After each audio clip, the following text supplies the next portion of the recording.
wabarakatuh. Bagaimana kabar anak-anak ibu semua? Selamat datang di video pembelajaran fikih bersama saya Desri Nur Khairunisa. Pada kali ini kita akan membahas materi tentang sholat fardu. Sebelum memulai pembelajaran, ibu ingatkan untuk selalu berdoa agar dipermudahkan dalam menuntut ilmu dan dalam memahami materi. Untuk kehadiran, ibu cek melalui grup WA saja karena kita sedang melakukan pembelajaran online.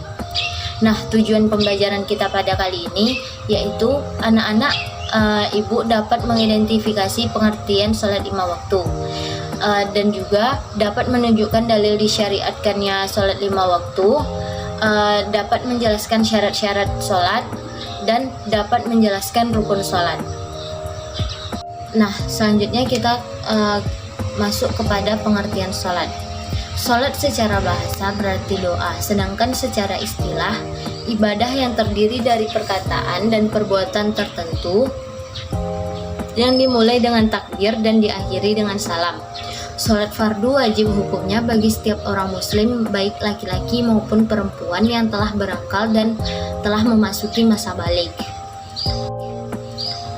Selanjutnya, dalil sholat 5 waktu terdapat dalam Al-Quran, Quran Surat Al-Baqarah ayat 43. A'udzubillahi minasyaitonirrajim. Bismillahirrahmanirrahim.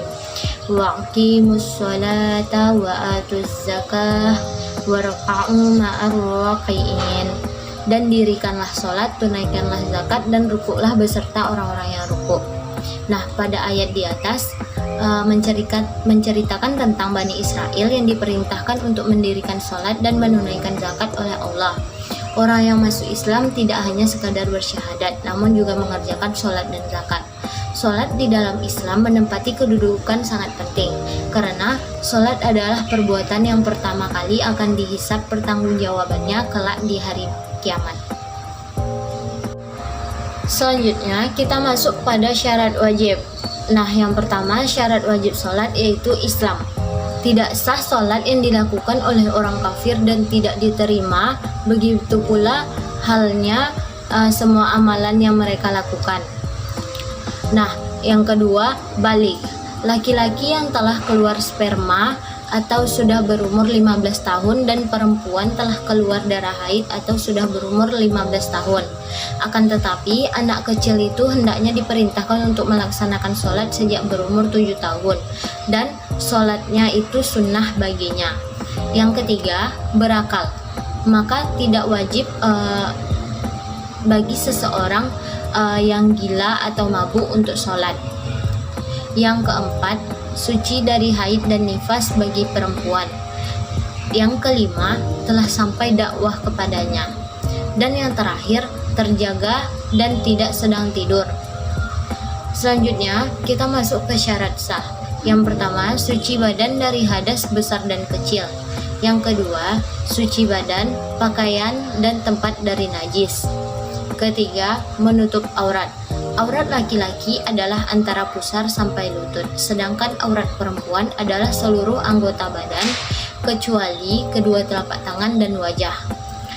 Yang keempat, telah masuk waktu sholat. Sholat tidak wajib dilaksanakan terkecuali apabila sudah masuk waktunya dan tidak sah hukumnya sholat yang dilaksanakan sebelum masuk waktunya. Yang kelima, menghadap kiblat. Jika berada dalam Masjidil Haram Mekah, maka harus menghadap langsung. Dan jika jauh dari Baitullah, maka cukup menghadap ke arahnya. Nah, selanjutnya kita masuk pada rukun sholat. Yang pertama, niat. Niat artinya menyengaja di dalam hati untuk melakukan sholat. Niat adalah rukun kolbi. Yang kedua, berdiri. Berdiri bagi yang berkuasa, atau jika tidak dapat berdiri maka boleh dengan duduk, dan jika tidak dapat duduk boleh dengan berbaring. Ketiga, takbiratul ihram dengan membaca Allahu Akbar. Keempat, membaca surat Al-Fatihah. Dari Ubadah bin Samit radhiyallahu anhu bahwa Nabi Shallallahu alaihi wasallam bersabda, yang artinya tidak sah sholat bagi orang yang tidak membaca Fatihul Kitab. Yang kelima, ruku' dan tumakninah, artinya membungkuk sehingga punggung menjadi sama datar dengan leher dan kedua belah tangannya memegang lutut. Yang keenam, i'tidal dan tumakninah. Artinya bangun dari ruku dan kembali tegak lurus, tumakninah. Ketujuh, sujud 2 kali dengan tumakninah, yaitu meletakkan kedua lutut, kedua tangan, kening dan hidung ke atas lantai. Anggota sujud ialah kening, dahi, kedua telapak tangan, kedua lutut dan kedua telapak kaki. Kedelapan, duduk di antara 2 sujud dengan tumakninah.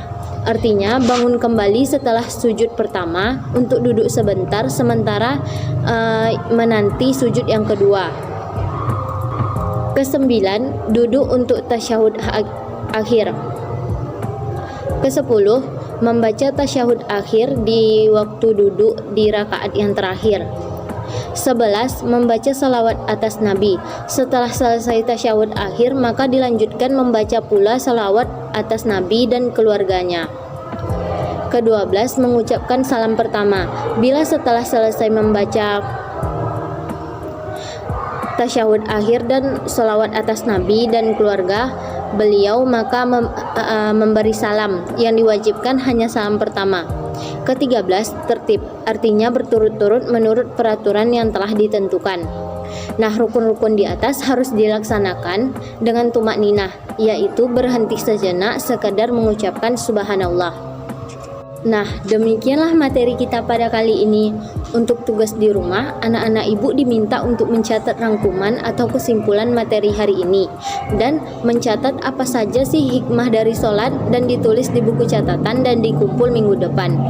Jika ada yang tidak paham, silahkan tanyakan di grup WA saja. Baiklah, kita tutup pembelajaran kali ini. Semoga anak-anak ibu dapat memahami materinya. Assalamualaikum warahmatullahi wabarakatuh.